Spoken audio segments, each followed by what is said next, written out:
दोस्तों, कभी सोचा है कि अगर आपको अचानक उठा लिया जाए और बंद कर दिया जाए एक ऐसे कमरे में जहां से बाहर निकलने का कोई रास्ता ना हो, ना खिड़की, ना दरवाजा, ना इंसानों से बात करने का मौका, और वहां आपको सालों तक जीना पड़े, तो आपकी हालत क्या होगी?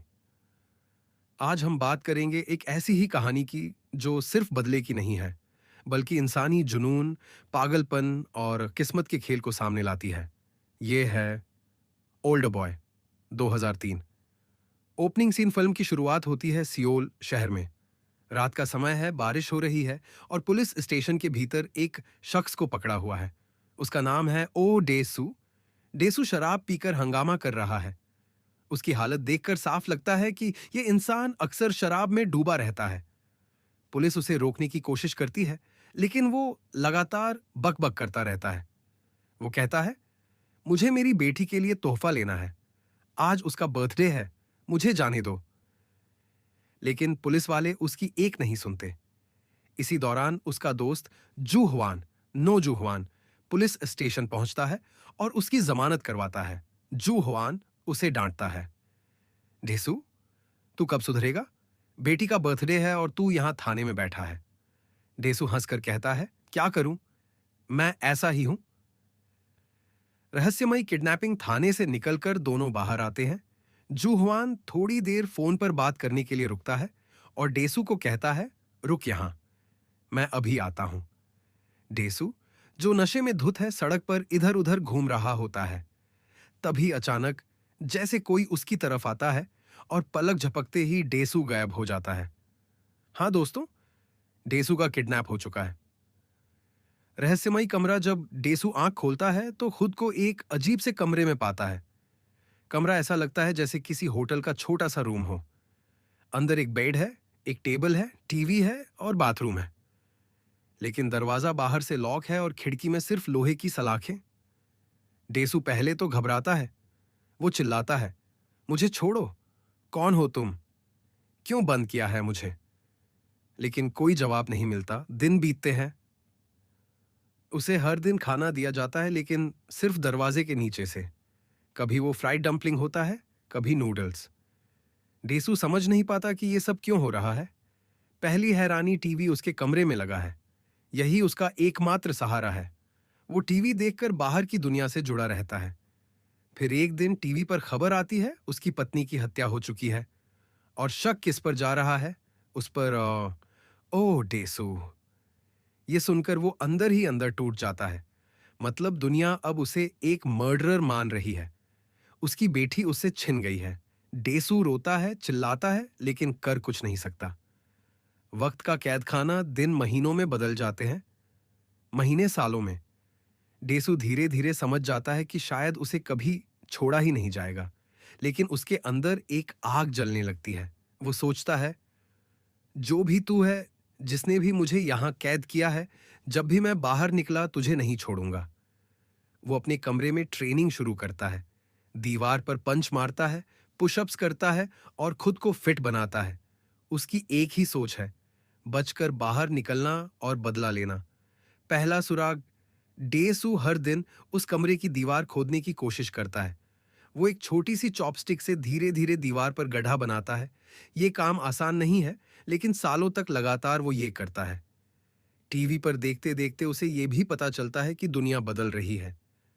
नए राष्ट्रपति आ गए हैं, नई टेक्नोलॉजी आ गई है, लेकिन उसकी दुनिया वही है, चार दीवारें और टीवी। 15 साल की कैद, दोस्तों सोचकर देखिए, पूरे 15 साल। हाँ, डेसू को 15 साल तक उसी कमरे में रखा जाता है। इतने लंबे समय में उसका चेहरा बदल जाता है। उसकी आंखों में सिर्फ बदले की आग रह जाती है। उसकी बेटी अब जवान हो चुकी है, लेकिन उसने उसे कभी नहीं देखा। डेसू कहता है, मैं अब इंसान नहीं, एक जानवर हूं। मुझे सिर्फ एक चीज चाहिए, बदला। अचानक आजादी और फिर एक दिन बिना किसी चेतावनी के डेसू को बेहोश करके बाहर छोड़ दिया जाता है। जब वो होश में आता है तो खुद को एक खुले मैदान में पाता है। आसमान खुला है, हवा उसके चेहरे को छू रही है और वो आजाद है। लेकिन सवाल ये है, उसे कैद किसने किया था और क्यों? उसके बदले की कहानी अब शुरू होती है। डेसू अब आजाद है। 15 सालों की कैद के बाद जब वो खुले आसमान को देखता है तो उसकी आंखों से आंसू बह निकलते हैं। लेकिन ये आंसू सिर्फ आजादी के नहीं हैं, ये दर्द और बदले की आग से भरे हुए हैं। रहस्यमयी सूटकेस। जब वो मैदान में खड़ा होता है, अचानक उसे पास में एक सूटकेस दिखाई देता है। वो धीरे धीरे जाकर उसे खोलता है और अंदर क्या है? एक नया सूट और पैसे। यानी जिसने उसे कैद किया वही अब उसकी आजादी और नए सफर की तैयारी कर रहा है। ढेसू सोच में पड़ जाता है, यह सब कोई खेल है। कोई मेरे साथ शतरंज खेल रहा है। अजनबी से मुलाकात। ढेसू रास्ते पर चलता है और अचानक उसकी मुलाकात एक अजनबी से होती है। वो आदमी उसकी ओर देखता है जैसे उसे कुछ बताना चाहता हो, लेकिन उसी वक्त डेसू का ध्यान बढ़ता है और वो आदमी अचानक आत्महत्या कर लेता है। ये देखकर डेसू और डर जाता है। आखिर कौन है ये और क्यों मुझे ऐसी स्थितियों में डाल रहा है? पहली बार असली दुनिया का स्वाद 15 साल बाद बाहर निकलकर डेसू सबसे पहले खाना चाहता है। वो एक रेस्तरां में जाता है और वेट्रेस से कहता है, मुझे कुछ ऐसा दो जो जिंदा हो। वो सुशी बार में बैठता है। वेट्रेस का नाम है मीडो। मीडो मीडो उसकी अजीबोगरीब मांग से हैरान होती है, लेकिन फिर भी उसे जिंदा ऑक्टोपस परोसती है। डेसू उस ऑक्टोपस को निगल जाता है, जैसे वो अपनी आजादी और पागलपन दोनों को एक साथ निगल रहा हो। मीडो की दया। मीडो देखती है कि ये आदमी अजीब है, टूटा हुआ है, लेकिन उसके भीतर कुछ ऐसा है जो उसे आकर्षित करता है। वो डेसू से पूछती है, क्या आप अकेले हैं? डेसू धीरे से कहता है, मेरी कोई नहीं सिवाय बदले के। मीडो उसे अपने घर ले जाती है। वो उसे खाना देती है, उसके जख्म साफ करती है। धीरे धीरे दोनों के बीच एक रिश्ता बनने लगता है, एक अजीब सा लेकिन सच्चा रिश्ता। दुश्मन की चुनौती। इसी बीच डेसू के पास एक फोन कॉल आता है। दूसरी तरफ है वही आदमी जिसने उसे 15 साल कैद किया था, ली वूजिन। ली वूजिन। उसकी आवाज ठंडी और रहस्यमयी है। वो कहता है, डेसू, अब तुम आजाद हो, लेकिन खेल अभी शुरू हुआ है। तुमको 5 दिन में यह पता करना है कि मैंने तुम्हें क्यों कैद किया। डेसू गुस्से में चिल्लाता है, कौन हो तुम? क्यों किया ये सब? लेकिन कॉल कट हो जाता है।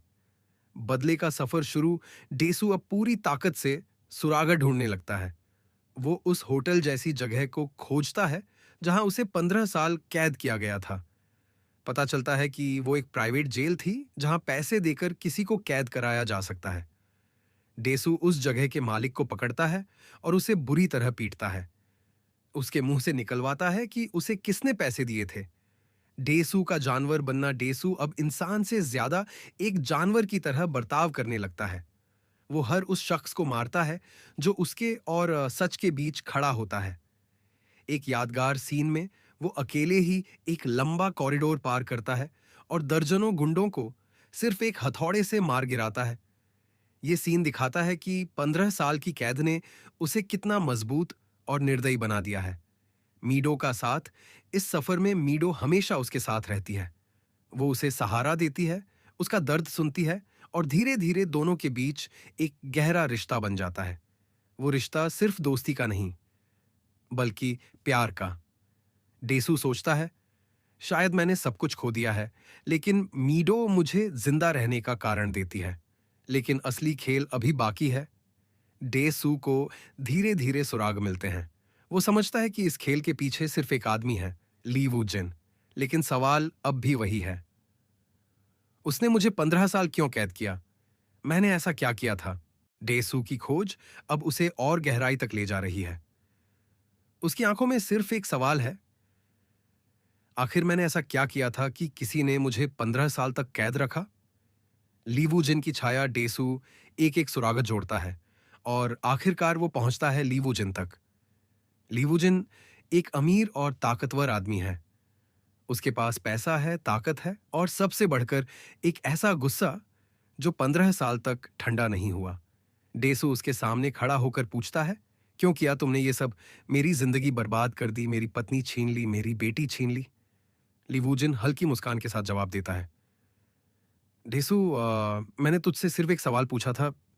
क्यों? अब तुझे ही ये जवाब ढूंढना है। अतीत की ओर वापसी। टेसु धीरे धीरे अपने अतीत को याद करने लगता है। स्कूल के दिन, कॉलेज की गलियां और एक लड़की। फिर अचानक यादें साफ होने लगती हैं। हाँ, उसे याद आता है कि जब वो स्कूल में था तब उसने एक जोड़ी को साथ देखा था, लीवू जिन और उसकी बहन। लेकिन वो रिश्ता सामान्य नहीं था। डेसू ने उन्हें एक ऐसे पल में देख लिया था जिसे कोई समाज स्वीकार नहीं करता। वो था भाई बहन का रिश्ता, लेकिन प्रेमियों की तरह। अफवाह जिसने सब बदल दिया। डेसू उस दिन जो कुछ देखता है वो चुप नहीं रह पाता। वो अपने दोस्तों में इस बारे में बात करता है। धीरे धीरे ये बात पूरे स्कूल में फैल जाती है। ली वू जिन की बहन शर्म और समाज के डर से टूट जाती है और कुछ समय बाद वो आत्महत्या कर लेती है। डेसू को उस वक्त ये एक मामूली गॉसिप लगती है, लेकिन लीवू जिन के लिए ये सब कुछ था। उसने अपनी बहन खो दी, अपनी इज्जत खो दी और सबसे बढ़कर उसने जिंदगी जीने की वजह खो दी। तभी से उसने तय कर लिया, ओ डेसू को इसकी कीमत चुकानी होगी। बदले की सबसे बड़ी चाल। डेसू ये सब याद करके कांप उठता है। तो ना, तूने मुझे इसलिए कैद किया, सिर्फ इसलिए कि मैंने एक अफवाह फैलाई थी? ली वू जिन ठंडे स्वर में कहता है, अफवाह नहीं, तूने मेरी बहन को मारा था और उसकी मौत का बदला मैं तुझसे लूंगा। लेकिन बदला सिर्फ कैद तक सीमित नहीं था। असल चाल अभी सामने आती है। मीडो का सच। ली वू जिन डेसू को एक एल्बम दिखाता है। डेसू कांपते हाथों से एल्बम खोलता है और उसमें तस्वीरें देखता है। उसकी आंखें फटी की फटी रह जाती हैं। तस्वीरों में उसकी बेटी है, मीडो। हाँ दोस्तों, मीडो, वही लड़की जिससे डेसू प्यार करने लगा था, वही उसकी अपनी बेटी निकलती है। यह सुनकर जैसे उसकी पूरी दुनिया ढह जाती है। उसका दिमाग सुन्न हो जाता है। वो याद करता है मीडो के साथ बिताए हुए हर पल को, हर स्पर्श को, और अब समझता है कि यह सब एक साजिश थी। लीवूजिन कहता है, तूने मेरी बहन को मुझसे छीन लिया। अब मैंने तुझे तेरी बेटी से मिला दिया, लेकिन किस तरह? यह तुझे हमेशा जलाएगा। डेसू की टूटन ये सुनकर डेसू जमीन पर गिर जाता है। वो लीवूजिन के पैरों में गिरकर रोने लगता है। कृपया ये बात मीडो को मत बताना। वो मेरी बेटी है, वो बर्बाद हो जाएगी। डेसू अपनी जीभ काट कर गिरा देता है, क्योंकि उसी जीभ से उसने वो अफवाह फैलाई थी जिसने ये सब शुरू किया था। वो खुद को सजा देता है, जैसे प्रायश्चित कर रहा हो। अंतिम दृश्य का असर। आखिरी सीन के बाद फिल्म एक अधूरी मुस्कान और गहरे दर्द के साथ खत्म होती है। डेसू की आंखों में हमें सवाल दिखते हैं। क्या वो सच में सब भूल पाया, या उसका दिल हमेशा उस दर्द से जकड़ा रहेगा? यही ओपन एंडिंग फिल्म को इतना ताकतवर और यादगार बनाती है। फिल्म की आलोचनात्मक प्रशंसा, क्रिटिकल रिसेप्शन। ओल्ड बॉय 2003 को दुनिया भर में मास्टरपीस माना गया है। 2004 में कैन फिल्म फेस्टिवल में इसे ग्रैंड प्री, दूसरा सबसे बड़ा अवार्ड, मिला। फिल्म डायरेक्टर क्वेंटिन टैरेंटिनो ने भी इसे अपनी पसंदीदा फिल्मों में से एक बताया। रेटिंग्स IMDb 8.4/10, 1 मिलियन से ज्यादा यूजर वोट्स के आधार पर। Rotten Tomatoes critics 82% Rotten Tomatoes, audience 94%, Metacritic 77 out of 100, Letterboxd 4.2/5 निष्कर्ष। ओल्ड बॉय सिर्फ एक बदले की कहानी नहीं है, ये एक मनोवैज्ञानिक यात्रा है जो हमें दिखाती है कि इंसान के भीतर छुपा दर्द और नफरत उसे किस हद तक ले जा सकती है। अंत का दर्दनाक ट्विस्ट और ओपन एंडिंग इसे सिनेमा की सबसे बड़ी क्लासिक्स में शामिल करते हैं।